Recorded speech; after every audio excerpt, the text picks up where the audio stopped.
De aula van campus Middelzee in Sint-Anne zit graatvol leerlingen. Hoe de wieken is dat ik za, maar dan maar de koninklijke besieten, plus een grote groep ondernemers erbij. En dat het alles te krijgen, maar waarom de koning en koningin het del komen. Koninklijk Peer die komt met een speciaal doel. Die wil weten hoe het met je programma is, isoleren en werken in je eigen regio. En daar focus op. En ze hebben bijvoorbeeld net zo van de kennooractiviteiten omheen georganiseerd werden. Dat is net de bedoeling. Dus heel strak op het thema. Geen koekhappen?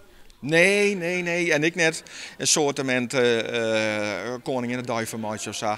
Maar dat snappen we wel. Ze willen echt focussen. En wij hebben net de dingen geplakt. Dus dat het voor ons betreft is dat prima. Dat leerwerkplein om leerlingen en ondernemers met elkaar in contact te brengen, is er kwamen om 12 problemen op te lossen. Een protte jonge meisjes na hun opleiding gaan die voort.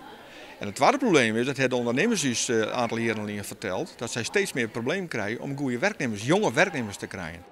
De oplossing die ze hier voen hebben krijgt landelijk omdenken, omdat het op meer plakken die worden ken. Maar de koninklijke besieten komen de man die is de kroon op dat werk. Op dat site is er een staan aan de speed date gaande tussen leerlingen en ondernemers. En wij denken dat het heel mooi gaat.